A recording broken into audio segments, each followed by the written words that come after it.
Hi everyone, my name is Tula Pitcher and I'm here with the Sexual Health Alliance. Today, our 5 Minutes of Fame guest is Nicoletta Heidegger. She is a licensed marriage and family therapist and a sex therapist. How are you doing today? Hey, I'm doing well. Happy to be back with the Sexual Health Alliance. Gotten to do some work with Shaw in different capacities over the years, so happy to be back. Awesome. Yeah, okay, so tell us a little bit about yourself and your career. Yeah, so I'm a licensed marriage and family therapist, and I am based out of LA. And I do have a private practice, but mostly I'm seeing everyone online right now. So anyone in California. But my practice has been full for the last year or two, which is awesome. But on the other hand, I guess on the flip side, it also means that lots of people are struggling and needing some support. But I am happy to provide that. When I'm not seeing clients in private practice, I also lead equine assisted therapy, which for people who don't know is therapy with horses and donkeys. It's not riding therapy, it's like eye to eye, heart to heart work. And it's amazing. I'm a big fan. I work at a place called Stand in Balance. And when I'm not seeing clients and groups there, I host a podcast called Sluts and Scholars, which is a sex educational and shame free place for people to learn a little more about their own sexuality and pleasure potentials, and hopefully to destigmatize and decrease the shame around sex and sexuality. And when I'm not doing that, I'm hanging out with my partner, my dog, or doing something in nature. That's awesome. That's super cool. I didn't know about the whole horse and donkey thing. That's super cool. Very cool. Yeah, All would right. would recommend if you're someone who likes nature. It's also a great alternative now if you're tired of like the Zoom therapy approach. Right. Yeah, nature and animals can definitely be therapeutic in and of itself, but there's a lot more to it. Right. That's super amazing. All right. And then what are your top three items on your bucket list?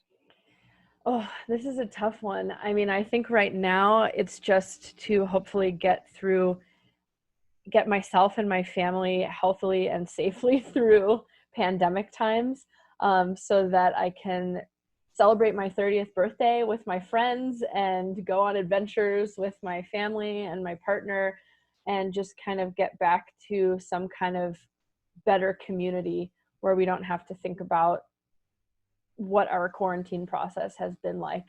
And honestly, it's hard to think much further than that at this moment. Yeah. Agreed. Agreed. So yeah, travel, community, family, and health in the hopefully near future. Those are all great, great bucket list items. All right. And then who is your sexual role model? Um, I thought about this question for a little bit, and the first person that I came up with was myself. And not just in like a narcissistic way, but I think a lot of work that I do with folks is trying to get them not to compare themselves to other people, in really any kind of way. And so for me, I just want to, I think, be the best that I can be and keep discovering myself sexually. And I like who I am sexually. I like myself. I like being with myself sexually. I think I'm my best partner. And so, who better than myself? I love that answer. All right. And then what are some of your most important everyday values? I think one of my most important everyday values is probably authenticity. And the way I view that is that we all kind of have a choir of people, if you will, or a dinner party of people within ourselves. So I think it's okay to have what one of my old supervisors called multiple personality order. That, you know, we have different parts of ourselves that come out at different times, but it's really important to me to be myself in all those different ways, or all of myself in all of my parts in those different ways, and being authentic both in my day-to-day life but also with my clients. I like to really try to be real and genuine. Secondly, I think empathy and compassion is key. I'm someone who, in particular, works with a lot of populations that many clinicians don't work with, whether that be non offending pedophiles or people who have sexual interests that might bother other folks. And so, for me, the key to that is always coming from a place of empathy, compassion, and understanding. But it's also helpful when the friends and partners and family members in my life really try me. So trying to keep empathy and compassion. And then the last one, probably even the most important one, would be fun and joy and passion. I try to enjoy my life and maintain, I guess, a childlike wonderment for curiosity. So I think that's pretty crucial in sex and in life. True. Very true. And what is some bad advice that you've heard people in your field give out? I mean, it's all relative. So bad advice, in my opinion, would be, I think one thing would be that you need to love yourself first before you can connect with a partner.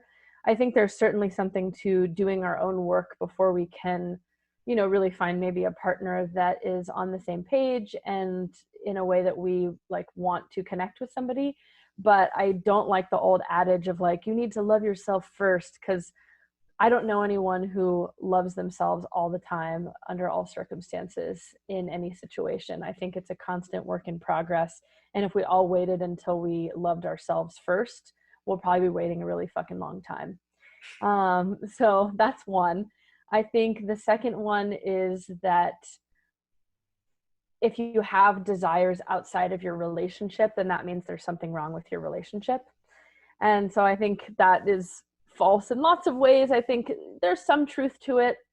Just like with anything, there might be a little truth nugget or gold nugget to it. And I think, sure, it's important to reflect on your relationship or your primary partnership and to figure out what's going on with that and to reflect on yourself and how you're showing up.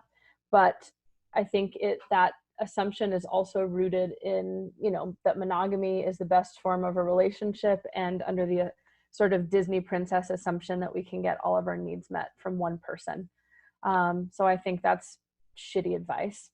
I would say the other bad advice would just be the myth of sex addiction and the amount of shame that it's caused for folks looking to get support around behaviors that feel out of control for them.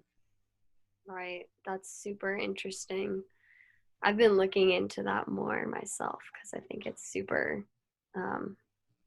definitely not something that people realize. Well, you're in the right place with the Sexual Health Alliance to get more resources on that for sure. Yeah, totally. All right. And then the next question is going to be that the Sexual Health Alliance is centered around providing provocative dialogue and radical collaboration. What does radical collaboration look like to you? And what would you want other people in your field to incorporate into their work? I wish there was more collaboration in our field. I think of all of my clients that I see as doing some radical collaboration work, even though sometimes it's hard to get folks to want to collaborate.